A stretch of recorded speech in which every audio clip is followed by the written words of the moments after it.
Bonjour, c'est Marc-Antoine, l'auteur du recueil Histoire absurde et satirique dans un monde en quête de sens.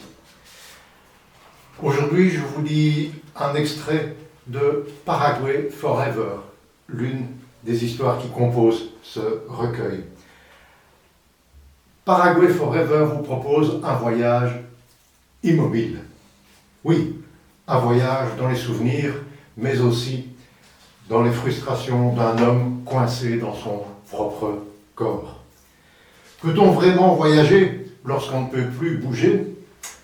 C'est la question que soulève Paraguay Forever. Une nouvelle où le corps immobile ne voyage pas, mais l'esprit refuse de se laisser enfermer. Depuis mon accident, je n'ai plus guère l'opportunité de voyager. À vrai dire, je n'ai plus du tout la possibilité de voyager. Excusez-moi, je ne parviens toujours pas à accepter la réalité qui est à présent la mienne. Dans mon état, il paraît que c'est normal de se révolter, au point même de nier l'évidence. Depuis ce stupide accident, je ne peux plus bouger. Je suis condamné à rester alité à longueur de journée, fiché dans un pieu. Sauf lorsqu'on me place, non sans peine, dans un fauteuil où l'on me sangle. Croit-on que je puisse mettre les voiles? J'en suis réduit à un état végétatif. Mais la conscience est restée intacte. Je ne maîtrise plus rien. Mon corps est comme une valise remplie de vêtements oubliés dans un quelconque aéroport, attendant vainement que son propriétaire la réclame. Hormis les paupières, mon corps ne répond plus à ma volonté. Maudit accident. Et pourtant, voyager, c'était ma seconde vie. La première, c'était un emploi d'enseignant pour me permettre de vivre la seconde. Adolescent, je m'étais promis de visiter tous les pays de la planète. J'ai perdu le compte des pays visités. Entre 80 et 100, à la grosse louche, compteur bloqué. Je n'irai pas au-delà.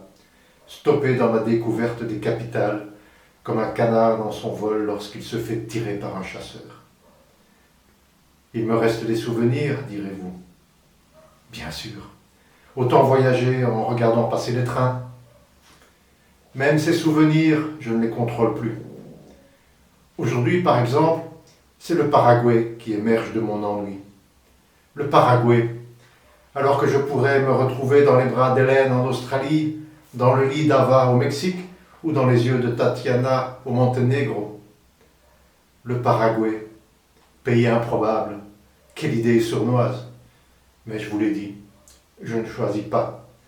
Mes souvenirs débarquent toujours en last minute.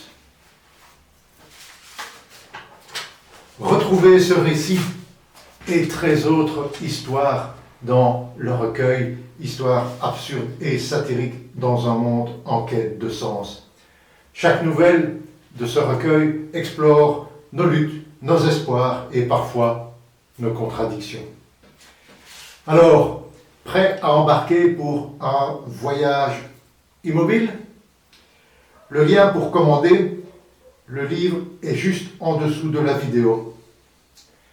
Ne perdez pas de temps pour ne pas risquer qu'il s'arrête.